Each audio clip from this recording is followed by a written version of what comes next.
सुख समृद्ध विज्ञान चैनल के शुद्धी दर्शकों को शानदार अभिनंदन करता हूं।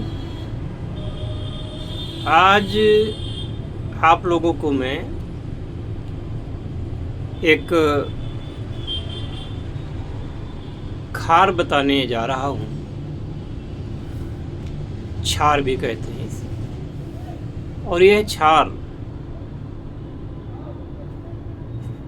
इतना काम करता है, इस छार में अगर पारे को पकाया जाए तो पारा अग्निस्थायी होता है, यानी कि उसकी उड़ान रुकती है। इसके लिए आपको एक पौधा होता है चिरचिटा, जिसे लोग लटजीरा या ओंगा के नाम से भी जानते हैं। और तमाम कीमियागर इस छार को प्राप्त करने में लगे रहते हैं। मार्केट में तो ये छार मिलता नहीं, मिलता ही अगर आपको मिलेगा भी तो बहुत ज़्यादा इसका खर्च आता है। तो मैं आपको चिरचिटे का छार दो तरीके से बनाना बताता हूँ। और दोनों छार में जो बिना पानी की मदद से जो छार बनेगा वो अति उत्तम होता है। पहले तो आप चिरचिटा को पंचांग ले लें, यानी कि चिरचिटा जड़ से नीचे से उखाड़ें और उसकी मिट्टी वगैरह हटा करके ले सकते हैं। या पंचांग ना भी लें तो आप चिरचिटे का तना से लेकर के पत्ती और उसकी बाली वगैरह जो भी होती है इसको ले लें। तो जो उसकी बाली में जो बीज लगे हों वो कांटेदार होते हैं, उनको अलग कर दें, क्योंकि आपको चिरचिटे का छार बनाना है, ना कि बीजों का छार। बीज भी ले लेंगे तो कोई बात नहीं है, लेकिन बीज एक ऐसी चीज़ है जो जीवित होती है और नए पौधों को जन्म देता है। तो बीज को मारना ठीक नहीं है। तो बीजों को निकाल करके और बाकी का आप सुखा लें। इस समय तो गर्मी चल रही है, अप्रैल में खूब अच्छी गर्मी पड़ रही है, तो उसको आप छाया में सुखाएंगे तो ज़्यादा अच्छा रहेगा। सुखाने के उपरांत एक लोहे का ड्रम ले लें या कनस्तर ले लें कोई, या ऐसे भी जो चट्टान हो कहीं पर तो वहाँ पर भी आप उसको जला सकते हैं। ड्रम लेने से तात्पर्य ये होता है कि ड्रम में जो भी जलाएंगे तो उसकी अग्नि इधर उधर नहीं उड़ेगी। ग्रामीण क्षेत्रों में जहाँ पर घर कच्चे होते हैं, हालांकि अब कच्चे बहुत कम मिलते हैं, छप्पर इत्यादि लोग रखते हैं, यानी घास फूस का छप्पर होता है, वहाँ पे आग लगने का डर रहता है। तो यथासंभव ड्रम में ही करें, और ड्रम के ऊपर ढक्कन भी लोहे का जब जलाएं तो ऊपर से लगा दें, जिससे उसकी चिंगारी दूर तक न जाए। अब इसको जब आप जला देंगे और ये राख बन जाएगा, थोड़ा थोड़ा डालते रहें तो आपके पास कम से कम अगर चिरचिटा 20 किलो, इससे क्या कम लेंगे तो मतलब भर का आपको निकल आएगा। अब इस चिरचिटे को जब जला देंगे तो अपने आप इसको स्वांग शीतल होने दें। खुद ही इसको जब खुद ही ये सूख जाएगा, मतलब ठंडा हो जाएगा। ठंडा होने के बाद में आप इसकी राख को बटोरें, राख का वजन करें तो पहला तरीका ये है कि आप इस राख को पानी में डाल दें। जितना वजन राख का हो उससे 8 गुना या 10 गुना पानी में आप इसको घोल दें और बांस की डंडी से आप उसको सुबह शाम हिला दिया करें। 3-4 दिन तक आप सुबह शाम इसको हिलाएंगे। इसके पश्चात आपने देखा होगा कि डॉक्टर लोग जिस डोरी से बोतल चढ़ाते हैं वो स्ट्रिप से ये सेट आप ले लेंगे, डोरी ले लेंगे या कोई नली ले सकते हैं। नली ना लें तो ज़्यादा अच्छा है, ये ड्रिप चढ़ाने वाली ही नली उचित रहेगी क्योंकि इससे धीरे धीरे जाएगा तो नीचे का जो कूड़ा है उसमें नहीं आएगा। और उस ड्रिप में एक प्राकृतिक छन्नी भी लगी होती है।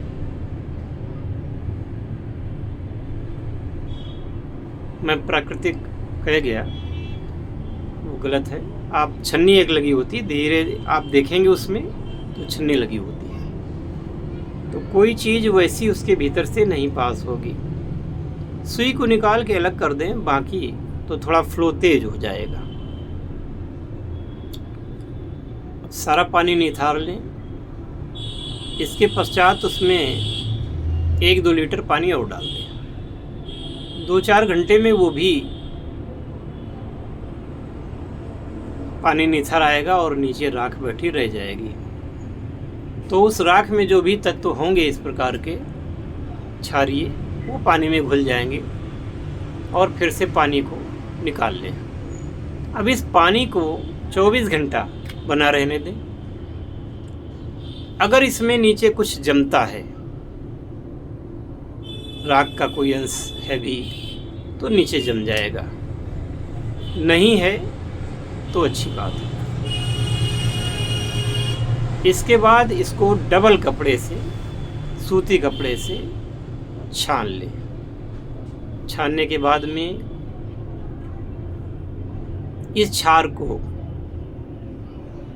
अच्छा रहेगा यदि स्टील की कढ़ाई हो जिसमें जंग नहीं लगती है, स्टेनलेस स्टील या भगोना, उसमें 1 लीटर पानी डालें। जब वो पानी उड़ जाए, थोड़ा सा बचे, तो फिर से 1 लीटर डालें। ऐसे करके आप धीरे धीरे ये सारा पानी उड़ा देंगे। अब इसमें आपको जो सफ़ेद रंग का पाउडर मिलेगा, इसे ही चिरचटा का क्षार कहेंगे। ये कीमिया में बहुत ही उपयुक्त होता है।